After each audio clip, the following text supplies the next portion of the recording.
Hey everyone, welcome back to the channel. My name is Tori if you're new here, and today we are talking about food shortages, everyone's favorite topic on the channel. I'm going to be talking all about food insecurity and what you can do to help you and your family with that, and I'm going to be talking about inflation. So if you're into that kind of thing, make sure you hit the subscribe button. Definitely give this video a big thumbs up if you enjoyed it, and let's get right into this list.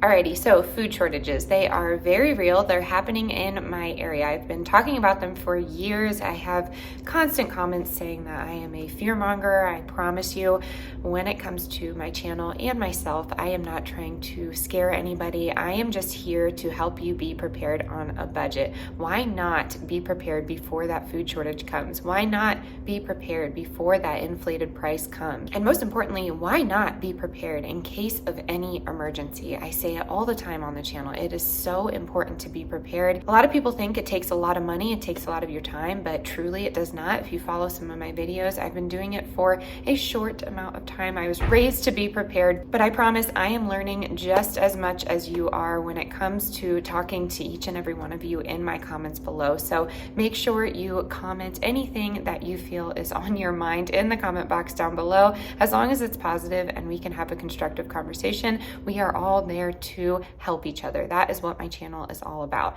I am here in northeastern Colorado, and some predicted shortages have hit our area. I will say I'm in a rather rural area, so when it comes to buying items, when it comes to having a prepper pantry, we are constantly stocking up on shelf-stable foods. But we do shop our sales, and whatever we see on sale, we definitely store in our freezer and in our short-term pantry. So make sure you check back into my videos and see how exactly we do that. So the articles that I have been researching cover September through January, and what I'm seeing first on every single list is flour, and that we've talked about that in the past, why that is, why there may be no flour. I love storing flour in my short-term pantry because we do like to bake, but when it comes to my long-term pantry, I am storing all of those grains in mason jars, but sometimes I store them in Mylar. When it comes to long-term storage, so I'm talking 10 to 20 years plus, I'm putting them in Mylar bags, and then I'm putting it in 5-gallon buckets. So I get all of my food in bulk, typically from Azure Standard. I did get some from Sam's Club in the past, and I also can go to my local grain mills and see if they are giving a discounted price to the community, and typically they're doing that. So definitely, if you have a mill in your area and it's the grain that you actually want, which normally they have flour, some sort of unbleached flour, they're going to have that, they can give you a discount. You could even go in with a neighbor. You could tell them that you are going to barter something that you may have and maybe get extra flour. I don't know. There's just so many ways to get flour. It's super inexpensive and you can do a lot with it. If you can't have flour, perhaps look into some alternatives. You never know what will happen. Typically in a food shortage scenario, everyone is going to take advantage of that and jack up their prices. So alternative flours may go up in price, and that's where inflation comes into play. I promise you, I do not do any sort of freezing of the flour. I just take it as it is, take it out of the box and store it in its proper vessel. As I said before, we do mason jars, Mylar, and then 5-gallon buckets. So it depends how you want to do it. I've seen people put it in their freezer and do that whole process, but honestly, I don't, and we are fine and thriving. Number 2 on this list is going to be corn. I've been seeing that across most of the boards. I will say we had a rather dry end of season here in Colorado, and I've noticed that that has been affecting some of our farms. I talked to 2 local people, and they did not get a good crop. They got about a third of what they normally get. So to me, those numbers are pretty frightening. I am not a farmer. I don't have a cash crop of corn. So of course they have ways to keep themselves afloat when their cash crop is just not producing the best, and it doesn't really concern them. But as a consumer of corn, it does affect me. And I've gotten comments in the past, well, I don't like corn on the cob. Well, you have to think about corn and what it goes into. Typically, feed corn is what's being produced, and that is given to a lot of livestock, and they're giving you a lot of other things, meats and different types of dairy. So you really need to factor that in when you're looking at a food shortage. Look at the ingredient and look at other places that it touches, if that makes sense. Corn is also used in corn syrup. So a lot of those precious processed foods that we all have in our pantries may go to a food shortage, or they may have an inflated price. So you have to keep that in mind. Corn is a big one. Corn on the cob, of course, is amazing. Sweet corn, so tasty, but corn affects us in different ways. And I suggest you stock up on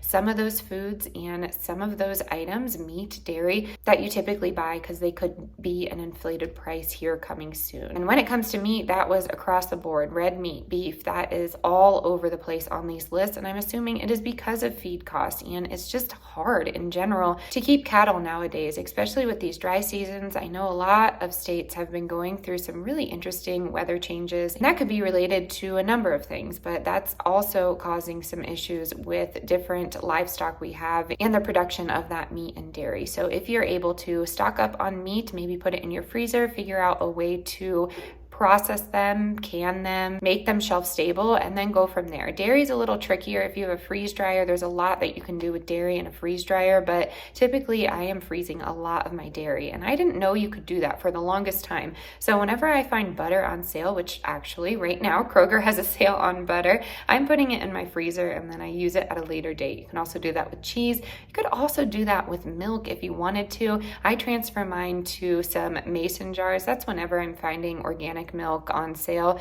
or maybe I have some extra raw milk. That is not something we're typically buying though, just because it is very expensive. So when we have some extra cash, we go for that raw milk. In a lot of states it is illegal, but definitely look into ways to get it. I promise you it's in your state. You just have to figure out different wording when it comes to raw milk. If you're curious about that, email me at mountainmommaliving@gmail.com and I can help you. And with that being said, you can email me anytime you want. Honestly, I am an open book. If you have any questions about food security, maybe you are having some struggles in your area, I will try my best to get food to you in your area. I cannot financially help you, but I can help you try and get food. Dial your local 211 first. If they can't help you, then email me. I am, again, an open book and I'm here to help. Number 4 on that list is going to be citrus. So I would suggest stocking up on that if you can. That doesn't really affect us too much, but it could in the long run. I drink lemon juice in my water every single day. Could I live without it? Probably, but I am interested. I'm really interested in seeing how that is going to affect us in the future. I have switched to just organic lemon juice. You can buy it for canning. You can buy it to put a little thing in your water, but I have found that it has gone up in price. I get mine from Kroger. Sometimes I find it at Costco. I typically try and buy organic if you're new here, and I have found that that price has escalated from a already high price. So if you can stock up on a few glasses, it's pretty shelf stable, I'd say, more than the 2 years that it suggests on the bottle. But citrus could affect us inflation wise. Food shortages, I'm not really sure. I understand that in Florida they have been having some very hard weather, and a lot of our citrus comes from Florida. So people from Florida, I know there's a lot of you in the comments. Let me know your thoughts on that. Let me know if it's inflated in your area. I know a lot of Florida citrus is going to be shipped across the United States, so I haven't seen an inflated price on citrus itself, like oranges, grapefruit, anything like that, lemons. But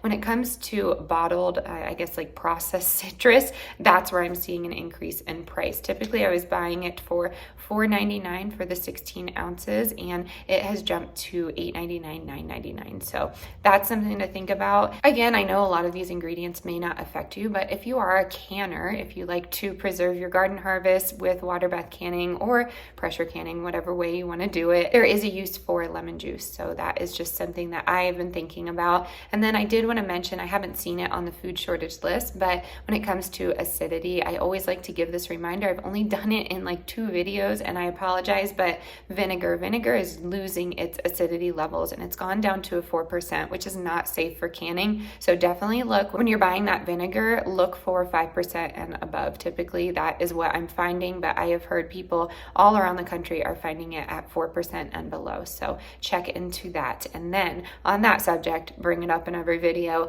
Apeel, A-P-E-E-L. It is a terrible thing being sprayed on our crops. You need to look at their website and where it's going, but they have a very informative website. This is a program backed by Bill Gates, and it is said to preserve fruits and vegetables for a lot longer than they should be preserved for. So it's some sort of coating. Please look into the ingredients of that coating because it's frightening and it's been linked to several sicknesses. And I'd say in my home, we are 80-20. I like to say we are 80% looking at these labels, but I don't like to drive myself crazy. So may I come in contact with Apeel someday? It's possible. Have I eaten GMO, non-organic? Absolutely. But again, we're 80-20. We can only do the best. There's no way someone can eat perfectly clean all the time. So I do want to say that if you find something and it's on sale and it has, some awful ingredients, that's okay. As long as your family's going to eat it, and as long as it's food to nourish you,